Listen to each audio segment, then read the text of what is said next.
Good morning, friends and followers, and just curious. I'm down here in the lab today, and for those of you that don't know me, I'm Dan Taylor, an audio prosthologist who's been practicing from this lab in the heart of old historic downtown Melbourne now for about 25 years. And in fact, it's a little bit longer. And I've been in the hearing aid industry now for a little over 35 years. So I didn't just find these tools that you see around me. I make my living demonstrating value to the hearing impaired consumer. Now, I'm going to speak directly to my colleagues and friends in the industry at this point because I've got in front of me a correspondence that I thought I was having with my old friend Dennis Gunn in Texas about Max Chartrand's continued attacks against the OTC hearing aid bill, or the over-the-counter hearing aid bill, that's finding its way through Congress despite the best efforts of the industry and the International Society, Max, and others. Now, there's some controversy going around, and Max literally tries to put words in my mouth that I'm in favor of putting millions or thousands of my colleagues out of business. And that just ain't so, and Max should understand just how unsanitary it is putting words in other people's mouths. So let me explain. I'm not for anybody going out of business, but I see the changes going on in my industry from top to bottom, and the ones that I have to deal with in my practice every single day. And I understand that if I don't make changes, if I don't adapt to the changes in the marketplace and everything going on around me, that I'm going to go out of business.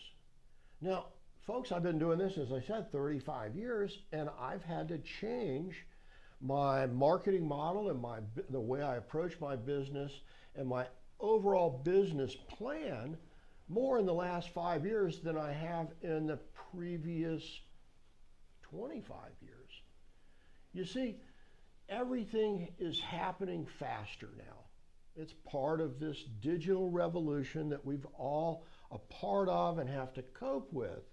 But somehow Max and some of my colleagues and the International Hearing Society and such, they believe that they can prevent these changes by continuing to lobby heavily for ongoing and stricter regulations as to who, how, and where folks can get their hearing care. Now, obviously, I am not for consumers getting taken by folks that are unqualified to do what they're doing. However, I've been at this long enough to know that just education and certification or a license has in no way guaranteed the consumer a well-fit hearing aid or even an honest practitioner. So the idea that licensing, as it is currently enacted across the country today, is an effective means of protecting the consumer is just not so. In the state of Florida, it's a joke. I mean, let's face it, folks, when the consumer can go anywhere, anytime, and buy a hearing aid, either from CVS, Walmart, Walgreens, you name it, or they get it through United Healthcare with their health insurance policy, there is no credible regulation of this market going on already. The only credible, or the only attempt at credible regulation of the market here in Florida or elsewhere is actually only done to licensees, to folks that agree to follow all the rules and regulations that are promulgated by their individual state boards based upon the laws passed in those states. Unfortunately, colleagues, friends, and neighbors, that Tex-Mex versus Walmart case that went to appeals in the federal court system in Texas clearly demonstrated two things. Number one, that you don't need a license to sell hearing aids legally in this country. Walmart can do it, anybody can do it without a license. It also showed that Walmart or anybody else following the FDA regulations does not need to follow the rules that are promulgated by, in this case, Texas. However, the second half of that judge's or those judges' rulings was really the most informative for how we practice today, or how we're going to survive, or how we're going to try to survive in the marketplace that we have today. Because the second part of that judge's ruling, or those judges' ruling, is very, very critical to your ability to compete. And it said this, it said that although Walmart nor no one else actually needed a license to sell hearing aids legally in Texas or anywhere else, and no, they didn't have to follow the protocols established by those license boards and such as they had in Texas, where they're quite similar to the ones we have in Florida. It did say that those Texas licensees that were so aggrieved that they brought the case did have to follow those rules. Now, what does that mean? That means that every day, if you have a license to dispense hearing aids in your state, you're agreeing to play by a whole list of protocols, rules, and things that just don't apply to your competition. Because your competition isn't just Widex and Oticon opening their front stores right down the street from you. It's not just that, colleagues. It's Walmart, CVS, Walgreens, you name it. Everybody can sell hearing aids legally. The only ones that don't seem to agree with this are the International Hearing Society and the AAA and the ADA, etc. And yet, show me some effective enforcement against licensees, and I might consider getting a license again. Because honestly, I put the state of Florida on notice back in October when I got my renewal notice, and they could not produce the waiver of the FDA rules that would have made Florida's licensing laws legal under federal law. I informed the Board of Hearing Aids of my Board of Hearing Aid Specialists in Florida of my intention not to renew. And the reason for this is not because I want to be a scofflaw. It's because I want to follow the federal law and be able to compete on a level playing field.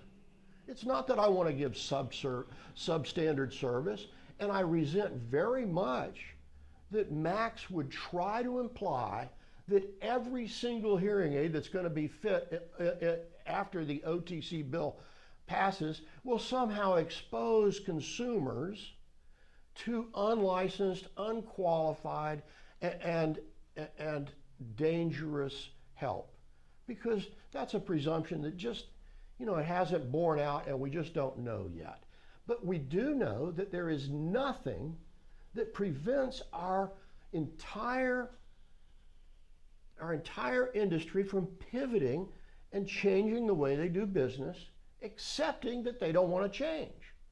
And when you look at the things that we used to do that brought business into our practices that just don't work anymore, and if we continue to do those things, well, that's the very essence of insanity, repeating the same action and expecting different results. So I'm adapting my practice. I'm doing it intentionally. I'm moving from the strict medical model to the market model, where the only boss I have to work for is honestly the people I'm serving, the consumer. Now, unfortunately, IHS, Max, and a great many of my colleagues are under the impression that they can't compete. In fact, this whole email thing is just one long whine about we can't do it without being protected with these laws that make people come to us. Well, if you can't compete, you will go out of business. If you don't adapt, you will go out of business. Now, I didn't make this up, and I'm not wishing this upon you. I'm just trying to, I'm trying to get you off of that raft on the river of denial so that you can get on with innovating your own practice in face of these very real changes and very real challenges that each and every one of us face every day. So this is Dan Taylor, audio prosthologist, practicing and dispensing audio prosthologist Max. I actually make my living demonstrating the value that you seem to be afraid of. So come on, if you're afraid to compete, if you've got to have protections that are falling down everywhere you look, it's time to stop whining about it, and it's time to get on with innovating your practices. It's time to stop looking at things as though they haven't changed when everything around you is indicating that it's time to change. So this is Dan Taylor, your hearing aid heretic, wishing each and every one of you an overflowing abundance of hope, health, healing, happiness, peace, prosperity, and love. Not wishing anybody to go out of business. Wishing you all success. But if you don't adapt, you will die. Nature's law, not mine. Thanks for stopping by.